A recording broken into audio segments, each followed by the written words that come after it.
All right, Abuja, thank you very much for staying with your passionate, your trustworthy, your conversational radio, 95.1 Nigeria Info. We are the number one talk station in Nigeria, and we appreciate you for making us tick every second, every hour, every day since we started in 2012. Welcome to Hard Facts. My name is Kimberly. Atiku, just call me Kim, the Oracle, the Digital Oracle, OTF, the Fellow, Ochanya, One Madam Speaker, and I'll say yes to them all, and I'll be here till 6:30-ish, because I'm usually here till 7. However, you don't get to hear from me, after 6:30. We feel stuff, but I promise you I'm here just doing some work behind the scene, just so you know. Now you know, all right? So instead of looking at the big three stories driving conversation in the country, and it's going to run to 4 o'clock, where we shift gear to another very interesting conversation. This time around, we're looking at something of interest, a particular story in Plateau State that borders on security, kidnapping and trafficking. I would love your 2 cents when we get to that segment, because we need to keep our eyes peeled and ears to the ground and just be alert of things happening, and just be informed enough to know how to act, to respond if you sense any of these kind of stuff around you. At the 5 o'clock hour, we're looking at lifestyle, and we're looking at healthy eating. How do you feed healthy, particularly now that people are talking about the price of everything is expensive in the market, the cost is high and all of that. We need to ensure that we still have that healthy eating lifestyle. So that's going to be the focus at the 5 o'clock hour. And then we'll take a bit of eyewitness report and wrap it up nicely with the Labour Party presidential candidate in the last election, Peter Obi, the New Year message that has brought threat to him and the members of his family. Apparently, we'll finish off the show with that as a filler for you to listen, because it's actually long, about 28 minutes long. So we're going to play it at the end of the show for you to get to listen and judge for yourself if you was out of line or crossed the line enough to say whatever you see, you brought it on yourself. Kind of like subtle threat. That was not so subtle. It was brazen, as a matter of fact. So welcome to the show, and let's get started. We'll be streaming live on Facebook and YouTube at Nigeria Info Abuja on Facebook, at Nigeria Info Abuja on YouTube also.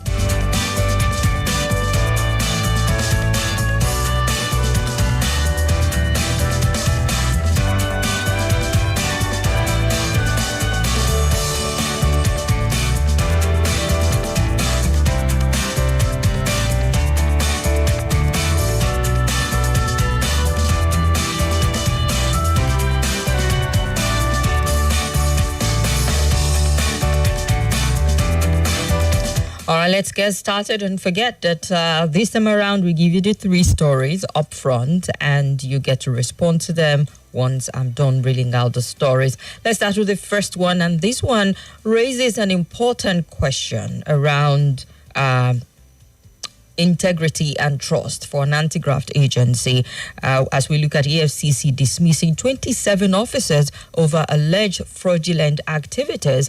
And the big question here is, how does this affect your trust in EFCC, the Economic and Financial Crimes Commission, and its fight against corruption? How does it affect your trust in the anti-graft body and its fight against corruption? And then I'm also interested in getting to find out from you what you think should be done, implemented to prevent corruption within anti-graft agencies like the EFCC or any other anti-graft agency that we have in Nigeria. What informed this, you ask? Well, the Economic and Financial Crimes Commission dismissed 27 officers in 2024 for engaging in fraudulent activities and misconduct. This was disclosed in a statement by the Commission head, Media and Publicity, Dele Oyewale, on his official X account. The dismissal followed recommendation from the EFCC Staff Disciplinary Committee and were ratified by the Commission's Executive Chairman, Mr. Ola Olukoyede, and the officers were removed from their position after being found guilty of various offences related to fraud and misconduct. And Mr. Olukoyede emphasized the Commission's unwavering stance on corruption, reiterating that no officer is above disciplinary action. So every modicum of allegation against any staff of the commission would always be investigated, including a trending $400,000 claim of a yet-to-be-identified supposed staff of the EFCC against a sectional head. EFCC chairman further stressed that the commission core value would always be upheld, reinforcing the commission's zero-tolerance policy for corruption. The FCC also issued a warning regarding the activity of impersonators, blackmailers, using the name of the executive chairman to extort money from individuals under investigation. Yes, that is happening. And revealed that 2 members of a suspected syndicate, Ojobo Joshua and Aliyu Hashim, were recently arraigned before Justice Jude of the Federal High Court in Abuja. The duo allegedly contacted Mr. Mohamed Bello Kaka, the former managing director of the Nigerian Port Authority, demanded $1 million, claiming to be Ola Olukoyede of the EFCC, and saying that they were going to give this man soft landing in a non-existent investigation. Apparently, the EFCC does not even have a case on this man. And these 2 not-so-gentle men contacted this man, whipped up bogus allegation, and said, oh, the EFCC chairman, if you cooperate with us, and give us $1 billion, we're not going. I'm like, what? People truly do have gumptions. They have got, So in light of this development, the EFCC emphasized that such fraudulent individuals are still active. They're targeting high-profile suspects. So be on the watch out. Well, if you're high-profile, that is, because if you're not, If you're not, watch out too. There are small fry scammers who are waiting to take your urgent 2K. Or is it urgent 8K we call it now? So be on the watch out. It doesn't matter how fat or lean your bank account is. There's always someone who wants to clear it out. So it's not just people who are high up there. People at the bottom of the food chain are also victims of all of this. It's no mercy out there, guys. So, yeah. And then the EFCC stressed the growing issue of blackmail attempt at its officers. They brought up quite a lot of areas and a lot of things that people should know, and even took their time to inform Nigerians of what they should know. That the following, in line with ongoing effort to combat fraud and ensure accountability, the Financial Institution Training Center has revealed that 49 employees of deposit banks in Nigeria were dismissed between April and June 2024 due to their involvement in fraudulent activities. Well, EFCC will work with all of these partners so they can follow paper trail to finding people who are doing shady deals on the side. But back to the main story, because all of these are subtext to, this big story that we're looking at, that they dismissed 27 officers in 2024. On one hand, I thought the number is significantly low. I was talking with someone like, for an anti-graft agency where they face, temptation on a daily, cases that they will be on, and people are ready to part with millions of dollars to just get their name out of the press. Do you know how embarrassing it is for you to constantly be in the press and the headlines? You think it's cool for them. I promise you, as much as they look like they're not fazed by it, they dread it. I know someone, not like know him, so you don't tie me to someone who is being out there, but who admitted that it's always very embarrassing when you have, anti-graft agency or the police after you for certain things, because that as much as we think that we don't criminalize corruption, it still make them feel bad. It still make them look back. Even those ones that wear a bold face, you would have to have zero conscience not to feel humiliated if your name is all over the press and the papers and people are talking about it on radio, TV, on socials, that you're allegedly corrupt. You have to be absolutely zero. You know what I mean. Good. So 27 officers were dismissed in 2027, and the FCC saying whatever it is, we're going to purge ourselves of the bad guys, the corrupt element in our midst. And I wonder if this 27 constitutes, the alleged one that Bob Risky allegedly they paid some money to EFCC, and they're part of it. Well, they didn't give name, they didn't give breakdown, they didn't give down or anything. I've seen some people on socials who are saying, put their names and their faces the way you do with, this Yahoo boys and other criminals. Slam it on your website or your X handle, and let's get to see the corrupt officers. I don't want to do that. Yes, they are the anti-graft agency. Yes, they are the ones who splash people's faces when they actually have a case on them. But do you think it would really do them good if they had the officers who've been dismissed on that? And is it just dismissal, or are they going to be convicted at the end of the day? EFCC, follow up, huh? We want to know.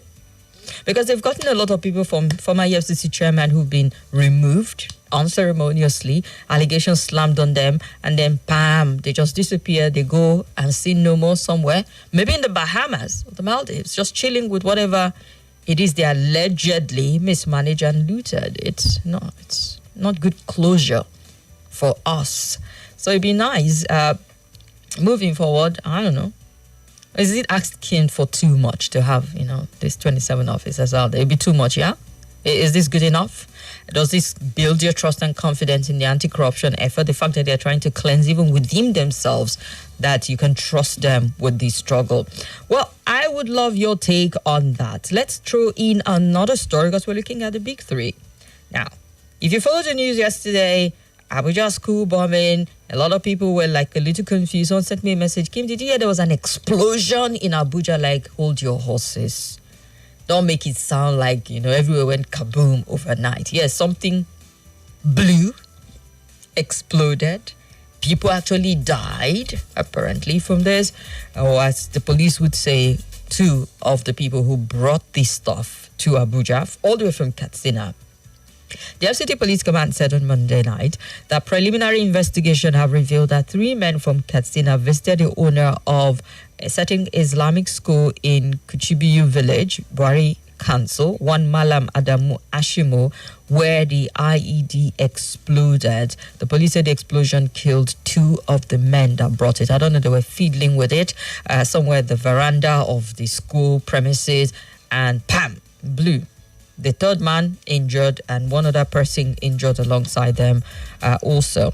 2 of them have been taken to the hospital. The other confirmed dead. The command said the 3 visitors are suspected of having brought the explosive device with them, and tragically 2 of them died in the explosion while tampering with the improvised explosive device on the school veranda. The 3rd man and a female trader sustained severe injuries. Now, I know you'll be asking, what is the female trader doing close to people who are tampering with stuff? Well, I don't have the answers. You ask the police.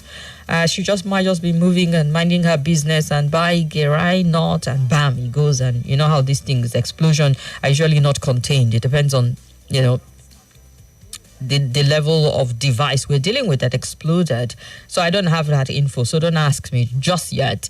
And, they're receiving treatment. The FCT bomb squad confirmed that it was indeed an IED explosion, as remnants of the device have been recovered. And spokesperson of the command, SP Josephine Adewa, confirming the incident, said Malam Adamu Ashimu, the owner of the school, has been taken into custody for questioning, and further findings will be communicated in due course. You will get the updates, they say. But they did confirm to the public that indeed these happened at 11 a.m. at Sangariya Sani Utsman Islamia School, located in Kuchibiyu village, Biazin area of the FCT. And that once they received the distress call from the Seriki of Kuchibiyu, a team of police operative, including the Command Explosive Ordnance Disposal Team and the area commander of Kubwa, swiftly mobilized to the scene. Confirmed 2 dead, 2 receiving treatment. 2 of those who died were, fortunately, people who brought it in. 1 of them is still alive, and hope he answers all the questions. The owner of this school, he's got a lot of questions to answer, school owner, because 1, did you know? Are you an accomplice? Did you give them your venue deliberately to come and do what? What was this intended for? Please don't tell me it's rock blasting. I would not believe that. So what was it intended for? What is the motive? And does it matter where they're from, really? Because I've seen some people say, oh, okay, they came from Kastina. 2 + 2, 4. Are we dealing with, this criminal element from there? Let's run for a quick break. The Financial Services Regulation Coordinating Committee, FSRCC, in collaboration with... Hello, my name is Kimberly. I'm the host of Hard Facts, and I bring you the biggest stories driving conversation every weekday here on 95.1 Nigeria Info Hard Fact Show. I love to get your opinion and conjectures, but the facts you cannot dispute here on Hard Facts. Join me and let's talk. This is Nigeria Info. Nigeria Info.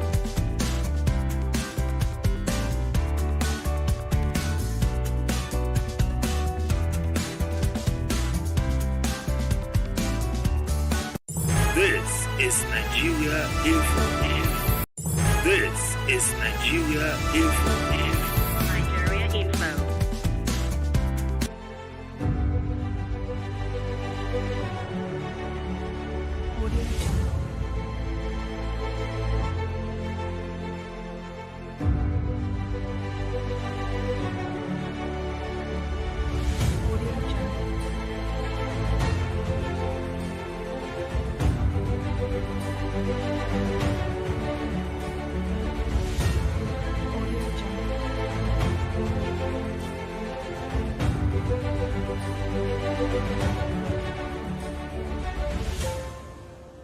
Audio.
This is Nigeria Info.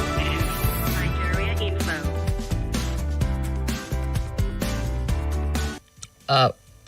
Prosecuted at the end of the day.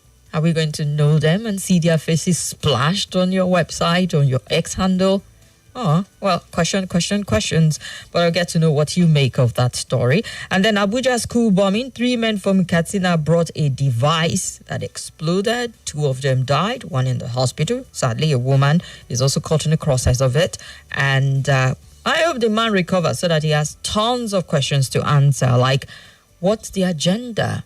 Why did you come from Katsina State here with this explosive? Did you make it in Katsina State and transport it to Abuja? Like, how do you travel with something like that? I pretty much doubt that. Do you think someone can travel all the way, hours, with an explosive that is literally a ticking time bomb? So it's possible that they made it here, they put it together here, they got all the necessary stuff. I don't know how it works. I'm asking you. You know a lot, so answer.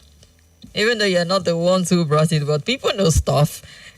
And take my advice. Don't go on the internet Googling how to make IEDs, because I have seen one too many crime and investigation that's happened where at the end of the day they say if they found someone browsing on his computer how to, make explosive, how to do this, how to do that. Don't go and be browsing nonsense, all right? You don't need it. Don't get that information anywhere. I promise you, I have seen a man who got convicted, not in Nigeria. I saw it on TV, but it's true story.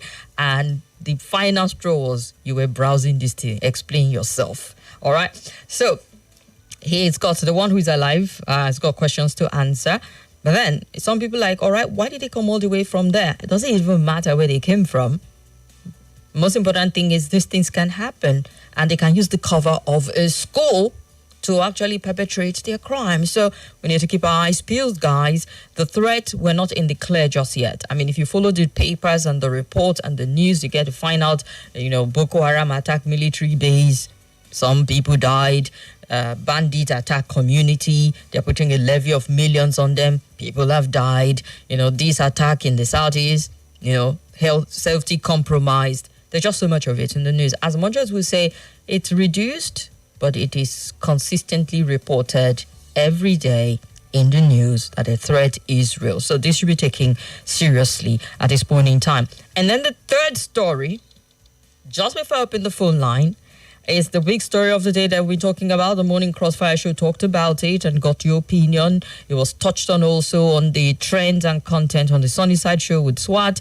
And the presidential candidate of the PDP has decided to wade in. He put on a strong statement on his X handle where he condemned the APC's threat to Peter Obi. He says it is disturbing and hey, you need to clarify.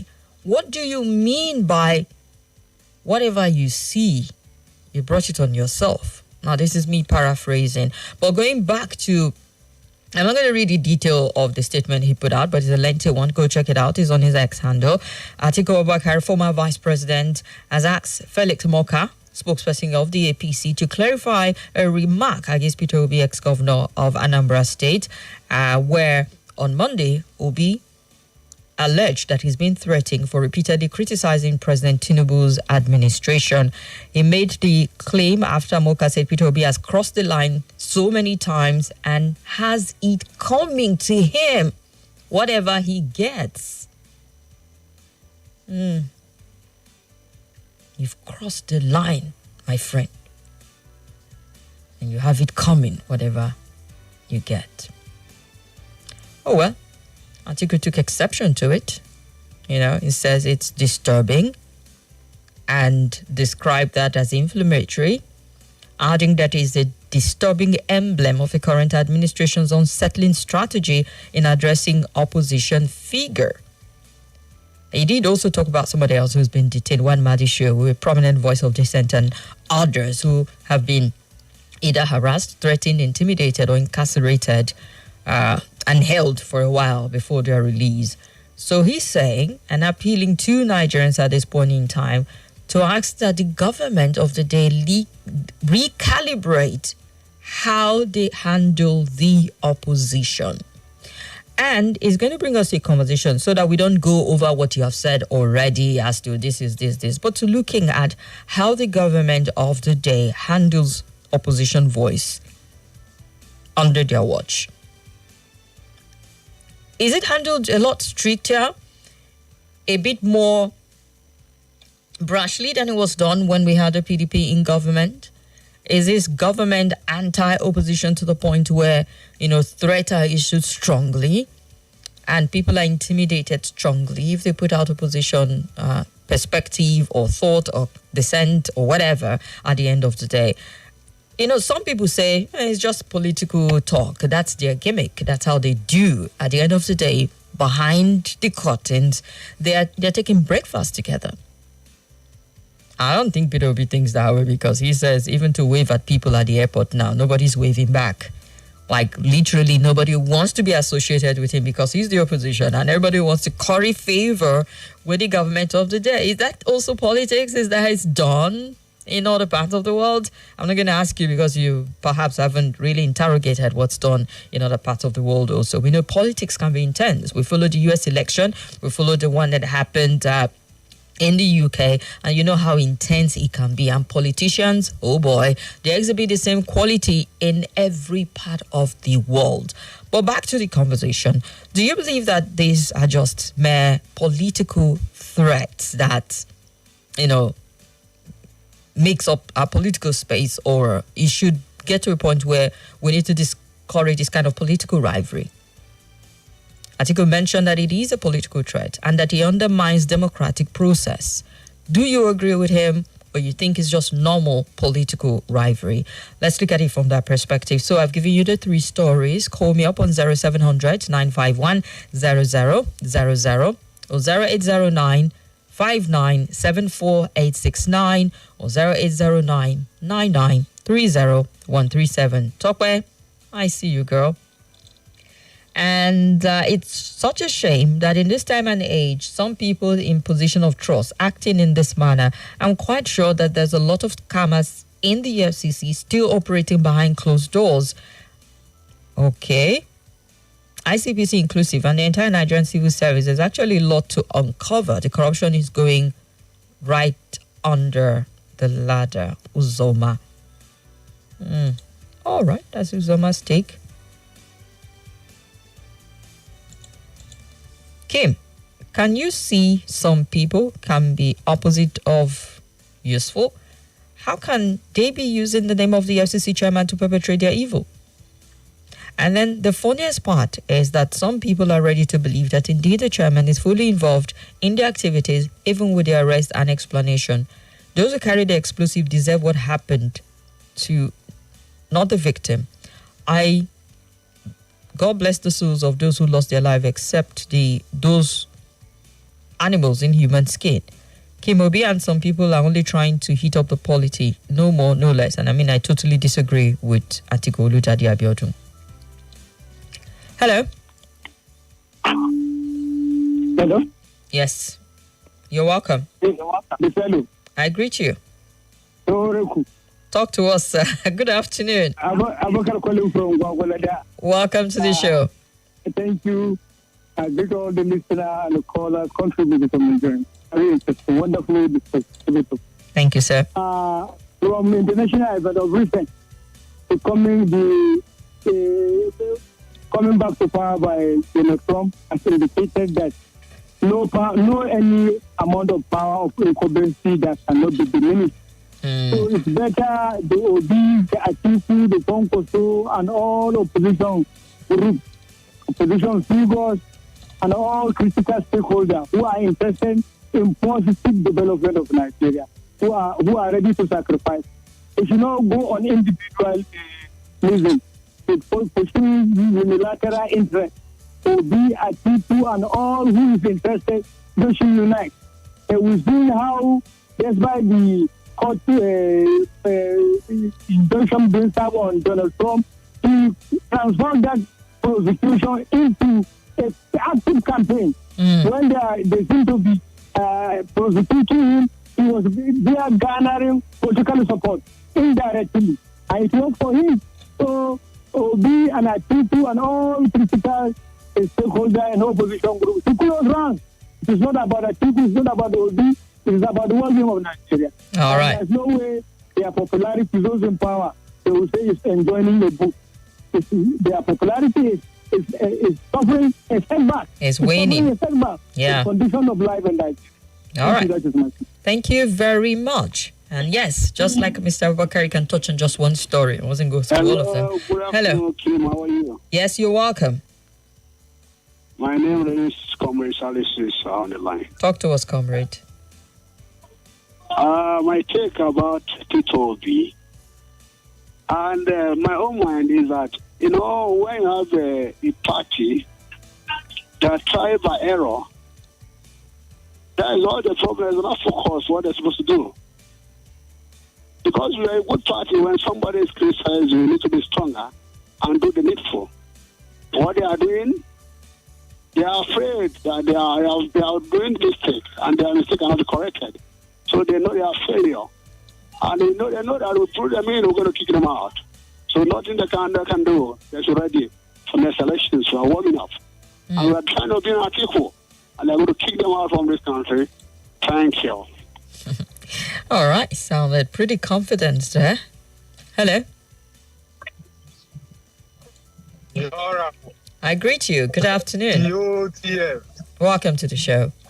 Madam Speaker. Okay. Oh, now you. You're welcome. Happy New Year, my sister. This is Engineer Ola calling from Masokoro. Engineer Ola, Happy New Year to you. Welcome.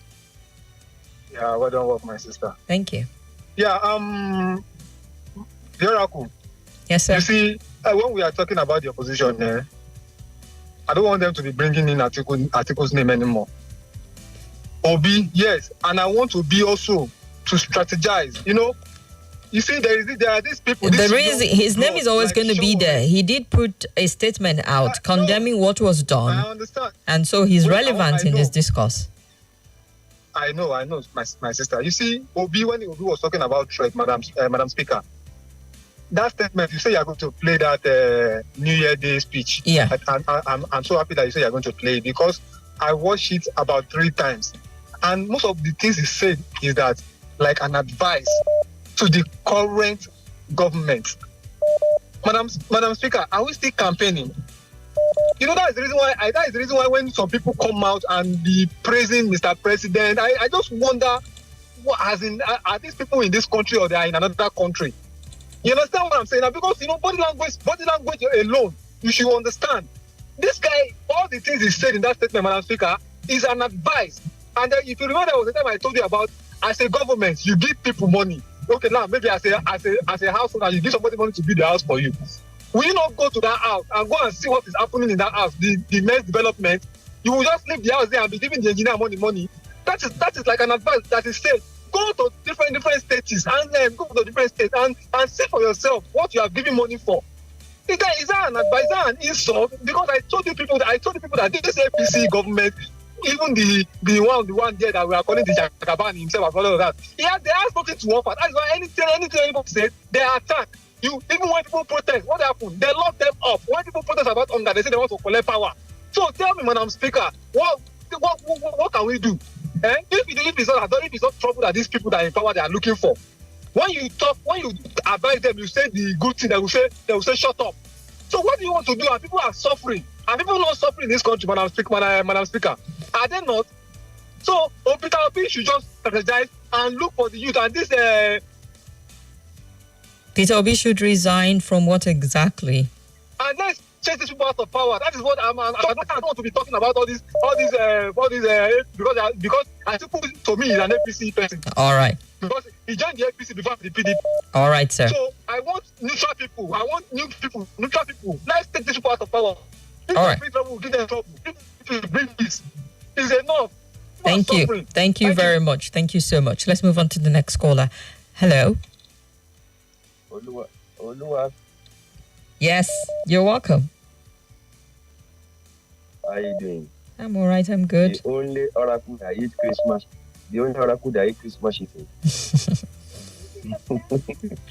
Depends on the number of oracles you know and what they do during Christmas. You're welcome, sir. Those ones they are not trying. Welcome. Yeah, the issue of politics in Nigeria since the ruling party they are taking it personal as if it's their own platform. And I want you to know that there are once political opposition party, and they will never remain in that place forever. They are going to leave that place. I've not seen anything that will be saying now that is personally attacking the person of Tinubu. All they have been saying is how Nigeria can move forward, how they can do better. I advise them they should take the word of Obi very seriously because most of the solution the guy is providing is what can move us forward in Nigeria. Now, if they are seen as enemy, definitely they cannot make progress because whatever everything is just backward, every error. They should not see Obi as enemy of Nigeria or enemy of the president. I think whatever is, and this is all this contribution, all this solution provide suggestion to the government. I don't think it's the enemy to Nigeria just because there are some over-serious people that always take the issue of governance personal, as if it's their father's house or father's office. They will never play them for life. So, and I want to encourage Obi, should not allow that to encourage him to move ahead. Go ahead. All right. I know one day, God will pay for him. He will be the Nigerian president by the grace of God. I love him so much. All right, sir. For the opportunity. You've just said what I have to say. So, because you are afraid of what you are going to buy for me my birthday, right? Thank you very much. Let's leave it at that. I am very afraid indeed. Thank you very much. He mentioned the car in exchange for what? All right. Let's look at messages. We're on YouTube. We're on Facebook. Leave your comment. Leave your thoughts there. Dan Babashe, who says the Oracle herself, Happy New Year. Wish you same. Fabian Wankocha, they should be named and shamed as they name and shame Nigerians who are corrupt. Charity begins at home. They should do the same to their people who are involved in corruption. If you're wondering what he's talking about, we talked about 27 EFCC officers who were dismissed for, dipping their hands down the cookie jar, corrupt activities. You understand? So they've been dismissed. And he's saying, if you shame others, shame them also. Let's get to know them and what crime they committed, stuff like they do with others. Nas J says, good afternoon. If our politicians are allowed to go home after stealing so much from the country, are allowed to go freely, what do you expect from other Nigerians who earn less than them? I mean, worry. What do I expect? Because still trying to wrap my head as to what your point is exactly. I didn't quite catch. Hello. Hello. Yes, sir. You're welcome. Madam Speaker. Talk to us, sir. Oya Kastina in Kuje. Onyekachi, welcome. Thank you very much. Happy New Year. Wish you say, my brother. Please, concerning the EFCC, the 27 of them they dismissed. They're all Nigerians, and if you look at it very well, sometimes when they caught some people, they display them. So the way they displayed the ordinary person, they also display them like that, so that whoever that is coming to work at EFCC should have at back of his mind that if you go contrary, he will also be dismissed in that manner. So that will give them the yardstick and or the stand for them to remain intact without being touched. They start being moving their way of life anywhere, because you must display. In short, if you do anything wrong, they will show you just the way they are showing people. It's just the same thing they will do. I don't know why they are shading them. You should not shade them. Bring them out, because ordinary people will do. You will bring it to show the whole world. Show them the whole world. You have some element in your cupboard. Bring them, don't hide them. That shows that you are genuinely fighting this corruption. Not to tell us that we have dismissed 20 or 27 of them. No. Then for issues will be, I think one should not take, talking about the government, you should allow this man to be. Somebody say the truth, he criticizes him. He say another, he advises you again, he criticizes him. This is democracy. We should not be looking at ourselves as, okay, look at the threat up and down. All right. Nobody should treat anybody. This is our country. All right, then. And we must make it better. Thank you very much. Have a nice day. I appreciate you. Thank you very much. Looking at some of your comments on Facebook. John Nana. Nice to see you again today. More strength as you keep the good work going. Thank you. Justice of Peace is John Nana. Ode John says, good afternoon. Chike Aguanya, I see you. Nelson Chidi, I see you also on Facebook. I'm trying to get the rest of the comment. I'll go through them in a bit, but let's hear this caller. Hello. Hello. Yes, sir. You're welcome. Good afternoon. My name is Adola from Visa Light. Go ahead, sir. I just want to advise some of the sycophants around the president and around APC. You see, some of them are just looking for political relevance. You see, at times, I don't know, and some of these things they are saying, I believe that the president is not sending any of them. So, they don't want to cause problems for this administration and to cause confusion in this country. Because we know them, some of them are political jobbers, contractors, who are parading themselves as if they like this country, as if they like this government. You see, they're just looking for what they will eat. And you see, in a democracy, you see, even under our constitution, you see the views of opposition are allowed. At least if the government is not doing the right thing, the opposition has the opportunity to advise government. At least even majority or millions of Nigerians know that there is poverty in the land. So, and they know things are not going well. So, the APC and the presidency should not pretend as if they don't know what is going on. So, by threatening Peter Obi, no, it's very unfortunate. And that man who threatened him, I think should be called to order by the presidency or the president and APC generally to advise him to stop causing problems in this country. Thank you. All right. Thank you very much, sir. Chiameka G. Edwin on Facebook.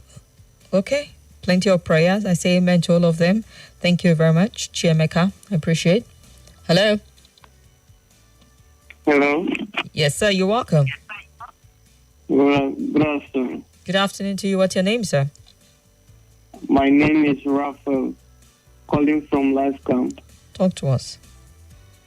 The issue of Peter Obi issue, accept defeat, because democracy around the world is full of all this news. I will put it in that way, because the last presidential election in the United States of America, where Donald Trump was attacked, is also an evidence of democracy around the world. So the threat shouldn't be anything to him. He should forge ahead, continue to speak for the less privileged. All these storms will come, but one day it will pass. And now Donald Trump is victorious. So I pray God should give him the strength to continue. He should not mind Nigerian politicians or politicians around the world. They are not far from each other. That's my pick. All right. Thank you very much. Hello. Hello. Yes, sir. You're welcome. Yeah, hello. I greet you, sir. Yeah, my name is Ojo, the Vice President. Go ahead, sir. Yeah, concerning the threat to life from Peter Obi, in that I will not accept that or subscribe to that. But most of the things that Mr. Peter said, for me, it's not 100% truth. Now, let me take it from the issue of insecurity.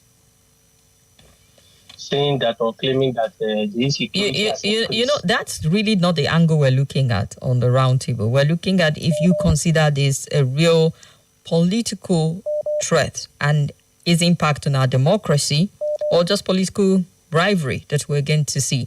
Because some people have not even listened to the entire tape, and well, go ahead. A lot of people are not even contributing in that line in the first instance.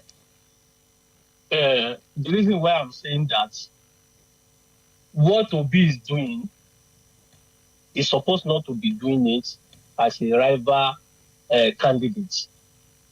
That thing he's doing is supposed to be done by Labour Party. Honestly speaking, we don't have opposition party in this country again. Because what Obi is saying may be true, but it's not his duty to say that. The Labour Party would have been the best position to say this. Look at when APC was an opposition party. See how they were tackling APC. Rather than Tinubu or whoever that is, or Buhari to be saying that. During PDP era, Buhari said little. Just one or two occasions, he will just comment. But APC was doing serious attack against PDP. That's what we expect Labour Party to be doing, not Obi. So that it will have been easier or safer for Obi to move on with whatever agenda he has. But Labour Party has failed. If not, all this attacking is receiving from individuals from APC will not have been there. All right, sir. That's the argument I'm looking at it. All right. So it's better Labour Party wake up or PDP wake up, begin to do what they expect, we expect them to do. All right, thank you very much. And the big question is, who is Labour Party? By Labour Party, do you mean the chairman of the party, the speaker of the party, or the leader of the party? Because Obi counts as one as per the one significant individual also in that party. Hello. Hello. Good afternoon, the Oracle. You're welcome. I greet the last caller, Ojo, the next president. We are praying and hoping that one day you become the president of this country and you correct things that are wrong in this country. In 60 seconds, I want to talk about the explosion. Honestly, investigation needs to be made. most especially in this aspect of this explosion. There's an artist in a house that said, the people that brought they came in with the explosion were the people that died. So we hope the one that is still alive should give valid information. For the issue of Obi being attacked, truly, not just like what Jordan President said, we don't have opposition in this country. That is the problem. All the opposition they are not there anymore. Look at the massive defection from Labour Party to APC, even from the PDP. Do we have opposition? It's only people that call and talk, and that is why you see this as if they are attacking Obi or something like that. Because his party are not saying anything, and the PDP too are not saying anything. So he shouldn't be deterred. You remember the Senegal president, that young man? He was in jail and he won the presidency. So these are the things we should not focus and trust in God and just continue with his people. But the main opposition, we don't have opposition. Thank you so much. I appreciate it. Thank you very much. All right, let's run through some WhatsApp messages. It's just my political rivalry. Obi should ignore such. However, we would like to see a healthy political space in our country. So, such unhealthiness should be discouraged, says Tope. 27 fraudulent EFCC staff dismissed from the service in the outgone year is not enough to convince me that the anti-graft agency is living up to its expectation. During the tenure of the former boss, Abdulrashid Bawa, in Buhari's administration, there were allegations and counter-allegations by Nigerians that within EFCC, there was EFCC within EFCC again, in which one is privately owned while the other is for government. The one allegedly owned privately under Bawa, their staffs were recruited from their cronies and were directly answerable to Mr. Bawa. I think more investigation has to be carried out as to sanitize the system and rekindles Nigeria trust in the anti-graft agency. Emmanuel Choda from Kabai. It is constitutional to oppose government in every part of the world, so Nigeria is not exceptional.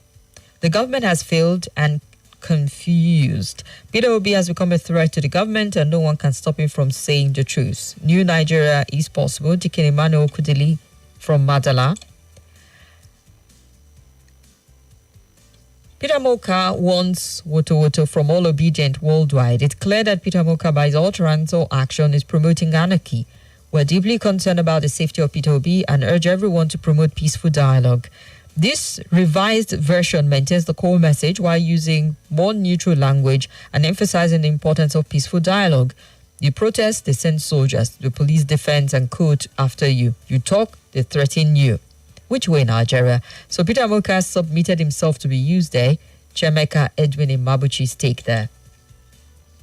The sacking of the EFCC officials is a welcome development, but shouldn't be sacked alone. They should be prosecuted. The statement credited to APC Secretary is quite huge and should not be swept under the carpet. Happiness from PE. Have you noticed that no one except Atiku Abubakar is condemning the threat meted to Peter Obi? If it were to be the other way around, you would have heard the likes of Reno, Fani, etc. They'll start attacking you. Now Nigerians of good minds are with Obi, and so he should have no fear. No weapon fashioned against him will prosper. David from Central Area. And it's such a shame that in this, please tell Nigerians that there's also a branch overseeing EFCC operating right inside the National Assembly Parliament. So EFCC staff should watch their ways. It's funny that EFCC probes politicians, but there is a body that supervises EFCC inside the National Assembly. Uzoma, what do you mean? Kim, on Peter Obi and his verbiage over what the APC guy or Tinubu is doing, I wonder if Obi is watching the giant strike being made by Enugu State Governor spreading through the various sector of the lives of the people of the state. This is how a leader or a governor functions quietly to take his people to a reputable class. Let's go on a break.